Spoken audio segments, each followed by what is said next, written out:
Hi guys, இன்றைக்கி நம்ம ரீபாட்டிங் video தான் பார்க்க போகிறோம். அதுக்காக தான் இந்த ஸ்னேக் பிளான்ட் எடுத்திருக்கேன். இது வரைக்குமே இது வெளியே தான் இருந்துச்சு. இப்போ தானே நம்ம இன்டோர் பிளான்ட்ஸ்லாம் செட் பண்ணுறோம். ஸோ இதையும் இன்டோர் பிளான்ட்டாக மாற்றிடலாம் அப்படின்னு தான் எடுத்தேன்.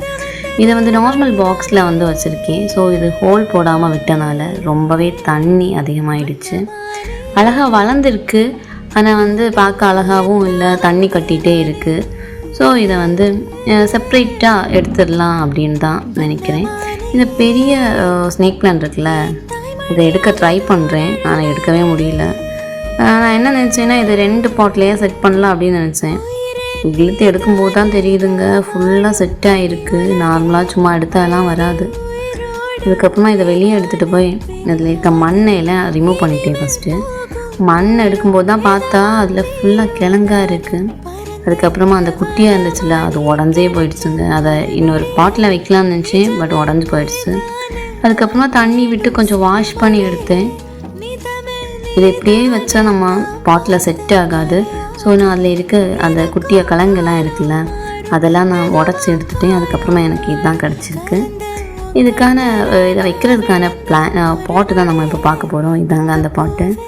இதில் கொஞ்சம் சாயில் கீழே வச்சுருக்கேன். அதுக்கப்புறமா அது மேலே கொஞ்சம் இந்த பிளான்ட்டை நாட்டிட்டேன். அதுக்கப்புறமா நம்ம மிக்ஸ் பண்ணி வச்சுருக்கோமே சாயில், இந்த சாயிலையும் இதில் கொட்டிட்டேன். இது ஒரு 80% ஆஃப் த சாயில் தாங்க இதில் ஃபில் பண்ணியிருக்கேன். ஏன்னா எனக்கு ரொம்ப மேலே வரைக்கும் சாயில் வைக்கிறது பிடிக்காது.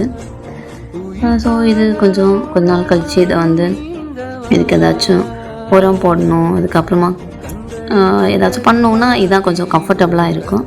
ஸோ அதுக்கப்புறம் தண்ணியெல்லாம் விட்டு அந்த சாயிலை கொஞ்சம் செட் பண்ணி எடுத்துட்டேன். அதுக்கப்புறமா நம்ம கொஞ்சம் ஸ்டோன்ஸ் வச்சுருக்கோம். அந்த ஸ்டோன்ஸ் யூஸ் பண்ணி அப்படி ஃபில் பண்ணி விட்டால் இன்னும் கொஞ்சம் அழகாக இருக்கும் பாருங்கள். இன்டோர் பிளான்ட்ஸ்க்கு எல்லாமே இந்த மாதிரி பண்ணாதாங்க ரொம்ப அழகாக இருக்கும். எனக்கு இந்த பெரிய ஸ்னேக் பிளான்ட்டோடையுமே குட்டி ஸ்னேக் பிளான்ட் தான் ரொம்ப பிடிக்கும். ஸோ நம்மக்கிட்ட இன்னொரு குட்டி ஸ்னேக் பிளான்ட் இருக்குது. இது பாருங்கள், இதே தான். இது எனக்கு ரொம்பவே பிடிக்கும். இதுக்காக ஒரு மீடியம் சைஸ் பாட் தான் எடுத்திருக்கேன். இதை மண்ணை நிரப்பிட்டு அதுக்கப்புறமா இதை பிளான் பண்ணிட்டேன்.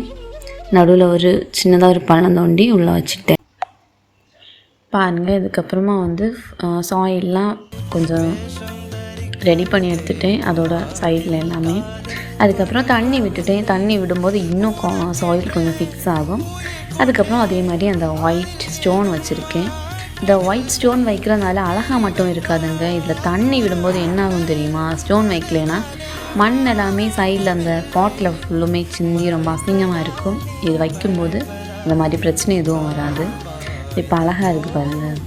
இந்த வீடியோ உங்களுக்கு பிடிச்சிருக்கு அப்படின்னா லைக் பண்ணுங்கள், ஷேர் பண்ணுங்கள். நம்ம சேனலை மறக்காமல் சப்ஸ்கிரைப் பண்ணுங்கள்.